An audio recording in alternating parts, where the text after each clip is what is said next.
실베스타 스텔론 뺨친다.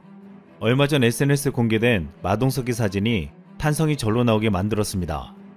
완전 무장을 한 마동석이 총을 들고서 근육미를 뽐내는 모습의 사진이었습니다. 마동석은 자신의 SNS에 이 사진을 올리고 새로운 액션 영화 준비 중입니다 라는 글을 남겼습니다.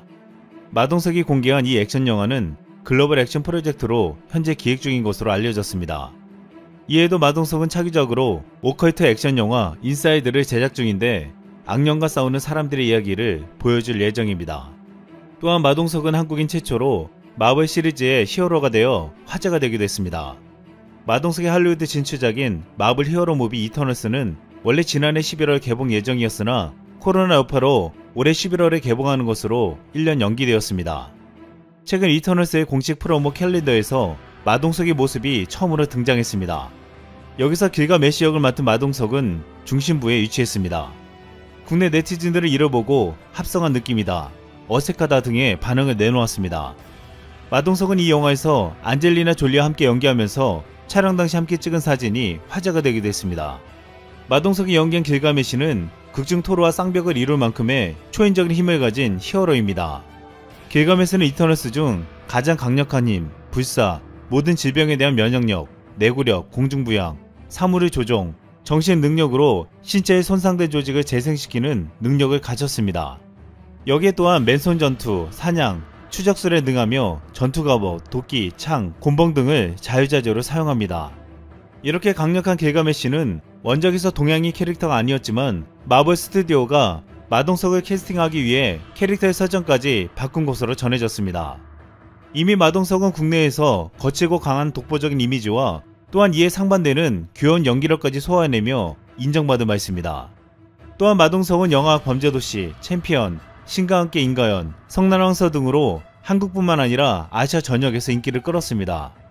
여기에 더 나아가 부산행, 악인전으로 칸 국제영화제에 초청받아 전세계의 마동석표 액션을 선보이며 유일무이한 캐릭터를 가진 배우로 인정받았습니다.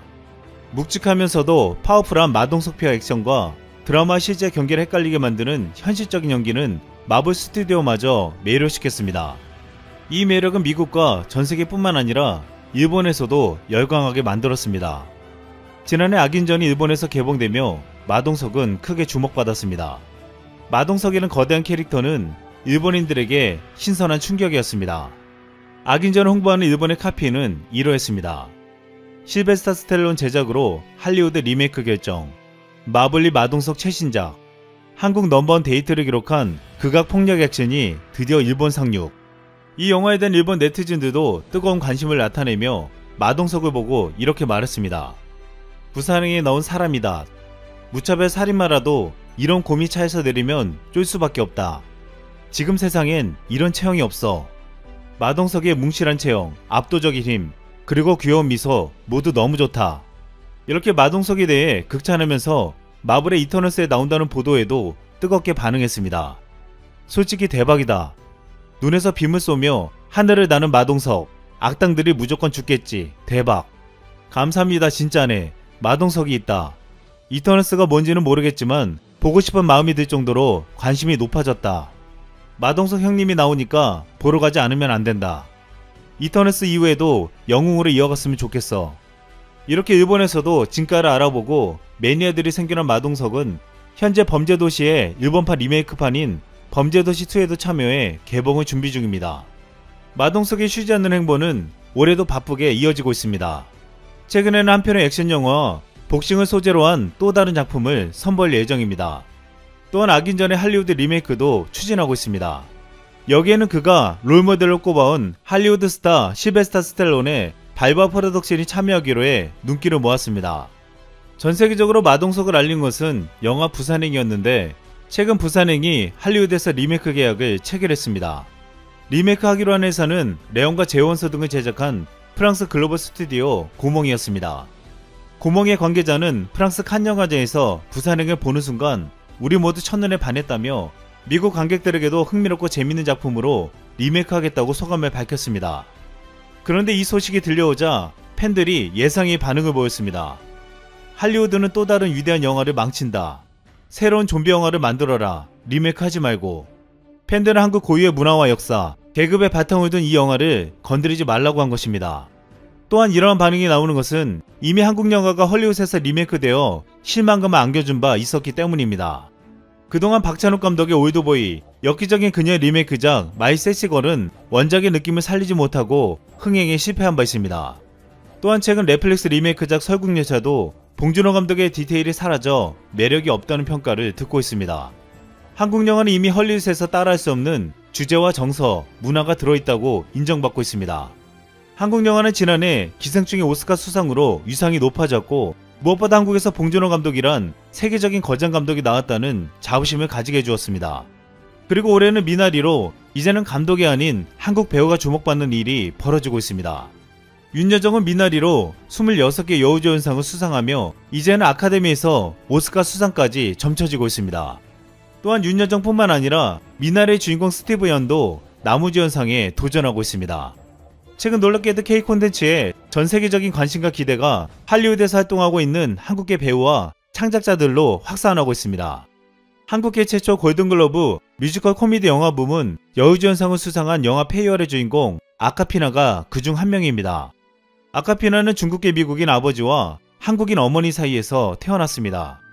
유머러스는 이름을 생각하다가 생수 브랜드 이름을 따서 아카피나라는 예명을 지었는데 원래는 김치찌개라는 예명도 생각했었기에 예명이 김치찌개가 될 수도 있었습니다. 아카피나가 골든글러브 상을 받기 전에 TV 부문에서 한국계 배우 산드라우가 상을 받은 바 있습니다. 당시 산드라우는 수상 소감에서 엄마 아빠 사랑해요라고 한국어로 말하며 국내 팬들에게 많은 화제를 모았습니다. 또한 기생충의 아카데미 사관왕 수상 시 당시 객석에서 뛰듯이 기뻐하며 내가 한국 사람인 게 정말 자랑스럽다 라고 말했습니다. 한국계 배우들 외에도 할리우드에서 인정받고 있는 한국인 창작자들도 눈길을 끌고 있습니다. 최근 할리우드에서는 봉준호 감독을 보고 한국 영화 감독의 역량을 높이 평가하며 영입하고 있습니다. 최근 한 해 임상수 감독은 미국에 진출하여 누아르 영화 소호의 죄를 연출하기로 했는데 이 영화의 주연 배우로 휴잭맨과 브래드 피트가 물망에 올라와 있다고 했습니다. 또한 지난해 5월에는 1987을 만든 장준환 감독의 장편 데뷔작 지구를 지키라가 17년 만에 할리우드에서 리메이크가 결정되었고 정병기 감독과 윤성현 감독도 미국 에이전시와 계약을 맺고 작품을 준비하고 있습니다. 이렇게 한국 감독과 스텝, 배우들이 유례없이 전세계적인 주목을 받는 가운데 최근 넷플릭스 작품 내 사랑했던 모든 남자들에게가 한국 문화와 정서를 담아서 화제가 되고 있습니다. 이 작품은 한국계 미국인 작가 제니안의 베스트셀러가 원작입니다. 여기서 주인공으로 등장하는 한국계 고딩 라라진의 가족이 직접 서울을 방문하며 N서울타워, 동대문 디지털 플라자, 광장시장 등 서울의 대표적인 명소를 다니면서 활기 넘치는 한국을 보여주었습니다. 또한 KBT를 대표하는 마스크팩과 설날에 한복 입고 세배하고 세뱃돈 받기 등 한국의 문화를 담아냈습니다. 많은 이들은 이 드라마를 통해 한국을 배우고 있습니다.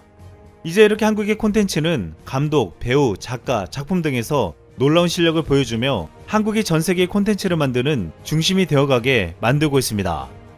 이상 쓸멍이었습니다.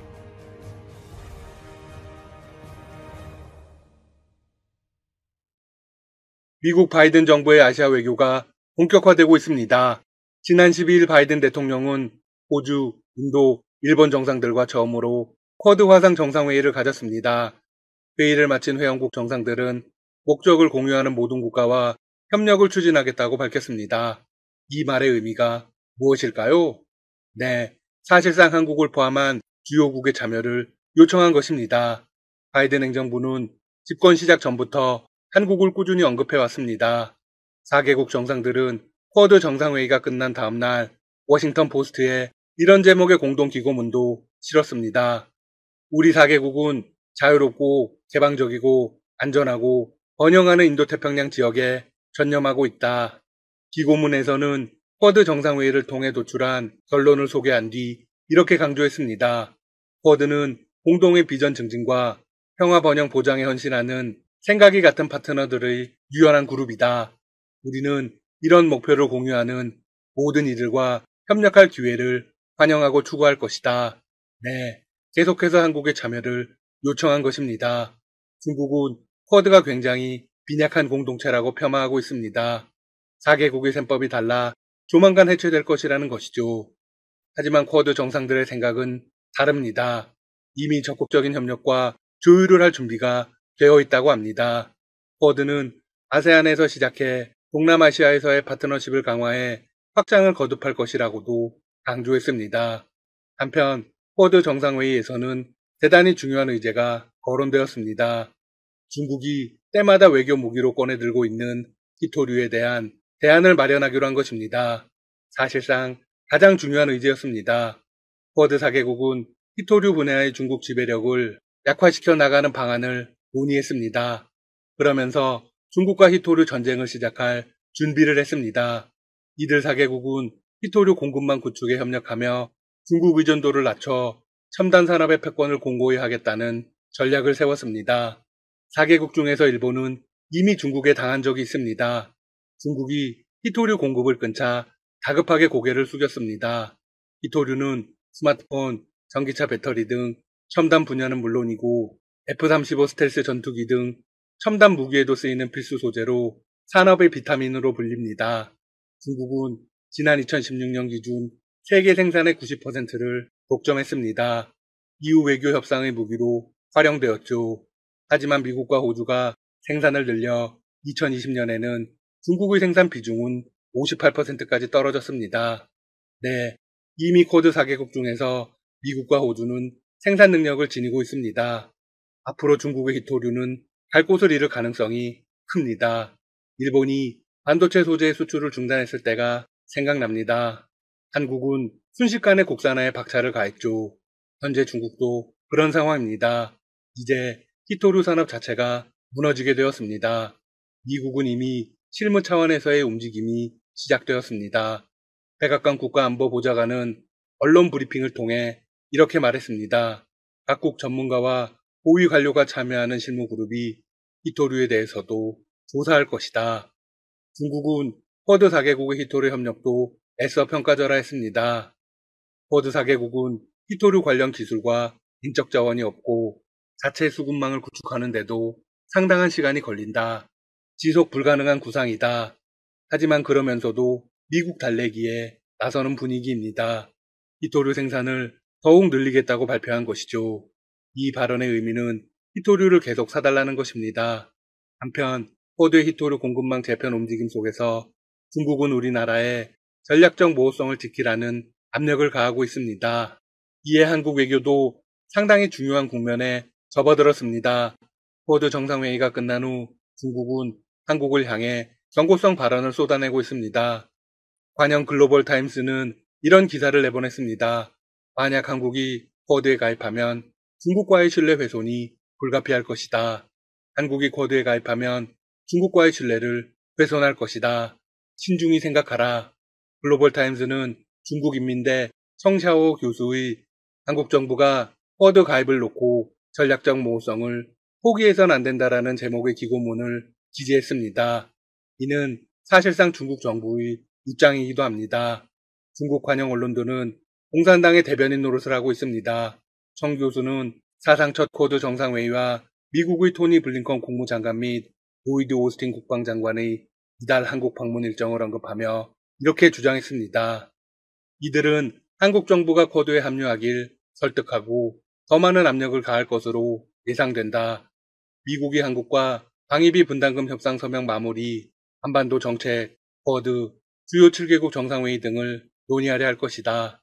이들 이슈는 한국을 쿼드로 초대하려는 미국의 패키지 딜의 일환일 수 있다. 이 주장의 의미는 미국의 입장에서도 한국을 굉장히 중요하게 여기고 있다는 것입니다. 한국의 참여 여부가 향후 외교의 중심이 될 거라는 의미이죠. 청 교수는 한국의 쿼드 가입을 지지하는 이들은 영내 세계 문제에서 국가적 역할을 강화할 것이라고 본다며 한국은 항상 국제 무대에서 더 큰 역할을 하기를 원했고 G7 가입도 원하고 있다고 설명했습니다. 여기서 중국이 한국을 어떻게 보고 있는지도 증명이 됩니다. 한국의 외교적 입지가 엄청나다는 걸 인정한 것입니다. 한국은 향후 G7에 반드시 가입할 것입니다. 현재 미국은 G7을 폐기하고 D10으로 확장을 고려하고 있기 때문입니다. 결국 청 교수가 내린 결론은 하나입니다. 쿼드에 가입하는 순간 중국과는 끝이라는 겁니다. 쿼드 가입은 중국과 한국이 이제 막 회복한 전략적 상호 신뢰를 불가피하게 훼손할 것이다. 한국이 쿼드에 가입하면 상호 신뢰를 무너뜨릴 것이다. 이성적으로 신중히 생각해야 한다. 쿼드와 관련해 한국에게는 전략적 모호성을 지키는 게 나은 선택이다. 현재처럼 미국과 중국 사이에서 균형 잡힌 외교를 하는 게 낫다는 것이죠. 한국의 입장에서는 상당히 판단하기 어려운 부분입니다. 결정적으로 중국이 어떻게 얘기하든 관계는 없습니다. 한국은 자주적인 외교를 펼치면 됩니다. 현재 바이든 행정부는 중국 견제 전략의 핵심에 동맹 및 파트너들과의 협력을 놓겠다고 밝혀왔습니다. 일각에서는 쿼드에 한국, 뉴질랜드, 베트남을 추가하는 쿼드 플러스 구상이 거론되고 있죠. 대통령 직속 정책기획위원회 소속의 한 고위 관계자는 지난 8일 미국 의회 매체 더 힐 기고문에서 문재인 정부가 쿼드 플러스 합류를 고심하고 있다고 밝힌 바 있습니다. 이어서 토니 블링컨 국무장관과 로이드 오스틴 국방장관이 이번 주 아시아 순방에 나섭니다. 외교의 중심이 아시아에 있다는 건 중국을 견제하는 게 그만큼 중요하다는 것입니다. 반면 중국 정부는 작년 11월 왕이 중국 외교 담당 국무위원 겸 외교부장의 방한 이후 한중이 외교 안보 2+2 대화를 포함해 10가지 공동 합의를 이뤘다고 주장하고 있죠. 블링컨 장관과 오스틴 장관은 한국을 연달아 방문해 양국 외교 및 국방장관과 2+2 회담을 갖습니다. 중국은 이 회담에도 촉각을 곤두세우고 있습니다. 지금까지 닥터시사TV였습니다. 여러분 시청해주셔서 감사합니다. 구독과 좋아요 부탁드립니다.